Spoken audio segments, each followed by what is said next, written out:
Hi, welcome to Caribou Country Lifestyle. My name is Cheryl, and today we're going to be checking out what I have in my cold storage pantry that I have canning and various other things going on. So let's go take a look. So this is my storage cold room. It's just cement walls, a little bit of a fluorescent light in here. This was built and in here before when we moved in. So I seem to have a vast amount of wine. There's actually a kit there on the floor. It's for white wine. So I'm saving that until probably February or March, and that's more of a summer wine to have. But I have quite a bit of red. That seems to be my favorite, especially in the winter. Who am I kidding? Throughout the year. So let's take a look inside, and I have all kinds of canning jars. If you look up on the top, I have a collection of canning jars, and then I have some more in these boxes. The bananas, that has canning jars. The Tide Pods, canning jars, more canning jars. I've got boxes, more there, and then down below in those boxes, that's all canning jars as well. This deep fryer box, that's full of canning jars, and I think I have a couple more boxes up in my garage. So if we start here at this end, so what I have that I have canned is these are the plums that we picked off of our fruit trees that we had just found out we had plums this year. Next to that is that small jar. That's a hot and sweet chili sauce. And I've been making that for quite a few years now. I really enjoy that. Next to that is antipasta. And I usually probably make that every second year. And it makes about 13 or 14 pints in a batch. I give a lot of that away at Christmas. Next to that is the seasoned tomato sauce. I just made that this year, this summer, with my excess of tomatoes that I had. Next to that, that's stewed tomatoes, and those are tomatoes that I actually canned last year. Then this in the small jar, this is a steak and burger sauce that you could put as kind of like you would use like an A1 sauce. It's like a little side accompaniment for your steak or your burger. And then this is a homemade plum sauce, which I've had it for a long time, and I haven't really had a chance to really get into it and see if it's any good. And next to that is a Creole sauce. And I really like to make that up to have, you can do a shrimp Creole or a chicken Creole, and then just make rice to go with it. Next to that is the crabapple jelly, and that is from my crab apples from this year on our tree. Garlic jelly, and in behind the garlic jelly is a jalapeno jelly as well. Okay. And then I have peach jam that I just bought the peaches and I made that jam this year. I have a green tomato mincemeat, and I made that in 2016, and I still have lots of it. Next to that is my mustard pickles, and that was when I used my cucumbers out of the garden this year, and I was down to my last jar. So I have one jar in the front, that's from 2019, and then in behind it, this is all my new mustard pickles. I made some tomato paste this year, so I have that in the little half pints. Next to that, I don't have a label on it, but that's Saskatoon and rhubarb fruit, and that's nice on ice cream or by itself. Then I have zucchini relish, and that is really good. You can put it on burgers, you can put it on hot dogs, smokies. And then I have some canned trout and canned salmon, canned peaches. Now we'll come over to this side. This is the lard that I rendered from our pig fat, and I did that last year. Then I have canned tomatoes that I just canned this year. This is the Cowboy Candy that I just did this year. My beet pickles, I just did those this year. I have salsa. I have 2023 salsa, and then this is what I made in 2022. This is a mixed berry syrup for pancakes or waffles. And then I have raspberry jam, sour cherry jam, plum jam, Saskatoon and rhubarb jam. And then of course I have a few store-bought staples. The applesauce my son uses to make his bread because he's on a gluten and dairy-free diet. And then he buys strawberry jam because that seems to be one that I don't have made, that I do plan on making some strawberry and rhubarb jam. And we've started a batch of red wine. This I just started today, and it is a batch of Cabernet Sauvignon Merlot, and it won't be ready for 8 weeks. But I just started it today, so it won't be ready until the end of January. As for some of the canning that I have done, I did the Cowboy Candy. Now, it's not exactly the way it was with the jar that I had received from a friend. I made this Cowboy Candy up, and I think I did it in September or October. I think it might have been, no, I don't know. It might have been October. Actually, I have a jar of it in the fridge.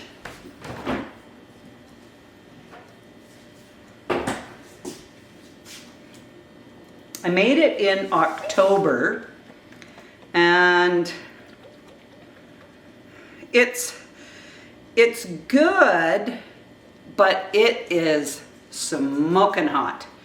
My son said the stuff that we had received in the jar, it wasn't anywhere near as hot as this stuff is, and I'm not exactly sure why this is so hot. And the syrup sauce that you made to pour over this stuff, it's a lot thinner than what was in the jar too. So I'm not exactly sure what I did that was different as far as the taste and the texture. Like, they taste good, but they are quite a bit hotter than the stuff that we received in a jar. And like I say, the brine that you put over it doesn't seem to have syruped up enough. So maybe I didn't, when I had it on a simmer, maybe I didn't simmer it long enough, but in the recipe it said to simmer it for like 4 minutes after it came to a hard boil. And I did that, and so I don't know what I could do differently as far as that goes. These are the plums that I can. I didn't know what to do with these plums because I had so many that I decided that I would can them in a light syrup. I opened the jar up this morning and I tried one of them, and they taste good, but they're very tart. So I think the next time that I do these plums, I will do them in a heavy syrup because of the tartness of the plums. I think they would be better off in a heavy syrup as opposed to being in a light syrup. So that's something that I would definitely do differently the next time. If you have any suggestions, if you've made Cowboy Candy and you have any suggestions as far as what I could do differently with that, I definitely would love to hear what you have to say about with the Cowboy Candy, if you've made it and how it has turned out for you. Another thing that I had made this year was sauerkraut. And I've never made sauerkraut before. I had 4 split cabbages, so I did it up into a sauerkraut. And I did it up into, it was a 5-gallon crock.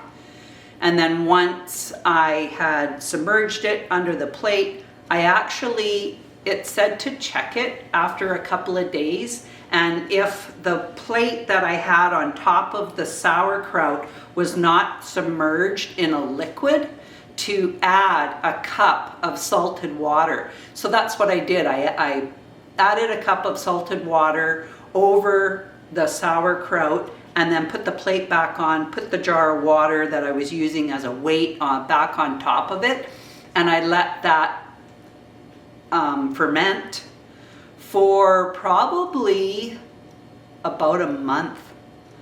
I let it ferment. After a week, I could tell that it was doing what it was supposed to be doing with the fermentation. The cabbage was looking really nice. I also had added some cloves of minced garlic in it. I put it through my garlic press, added that. I added some celery seed into it as well. And so I removed it after the month. I removed it from the crock and I put it into a couple of quarts, and then I put the lid on.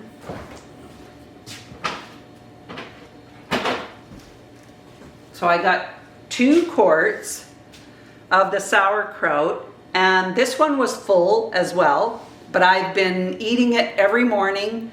I put probably I just take my fork and I fork out a couple of mounds of sauerkraut, spread it on my plate in the morning for breakfast, and then I scramble up some eggs with some red onion, maybe some spinach, some kale, whatever I have in my fridge. And once I've scrambled the eggs up, I also put some nutritional yeast over my eggs. Really good for your belly as well if you have gut issues, acid reflux. I have acid reflux. So I'm just trying to help bring up it just helps with good digestion and good issues with your gut as well. And so it's just really, really good for your digestion. Probiotic.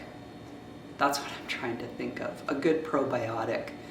Kind of like, with your yogurts, like any of your fermented foods. I also get, they are Sicilian olives, and those are fermented. Any of your pickles that you have.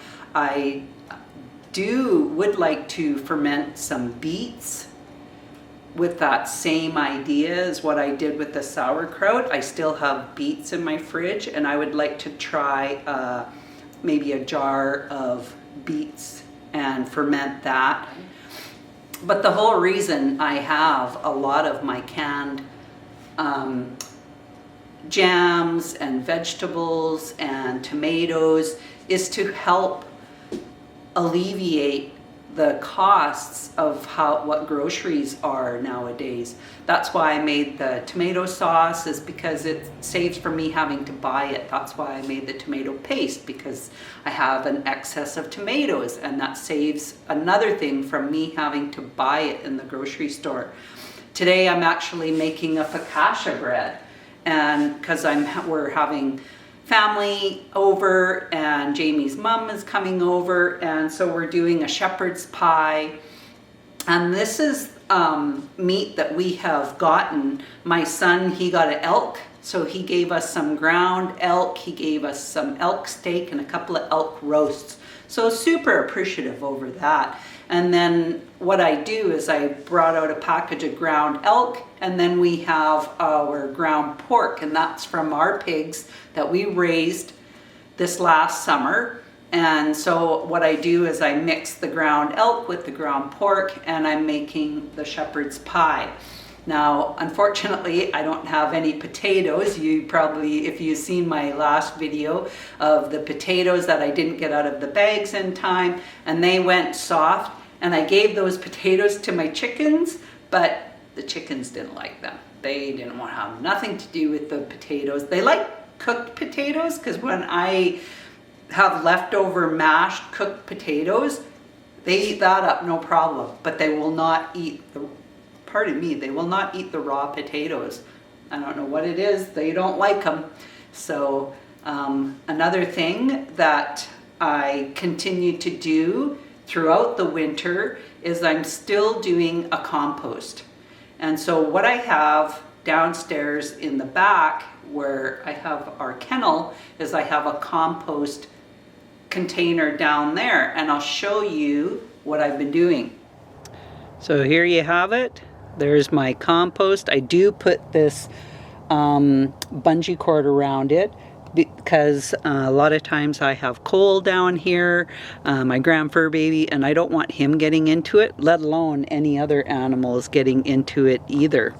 Okay, so I have just take this lid off, and I'll just show you what I have going on down there.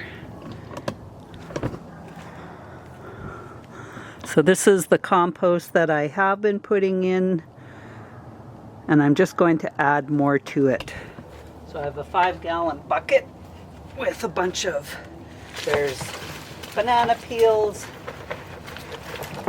potato peels, garlic peels, coffee grounds, avocado peels, and I'm just gonna grab this shovel. I'm just going to spread it out.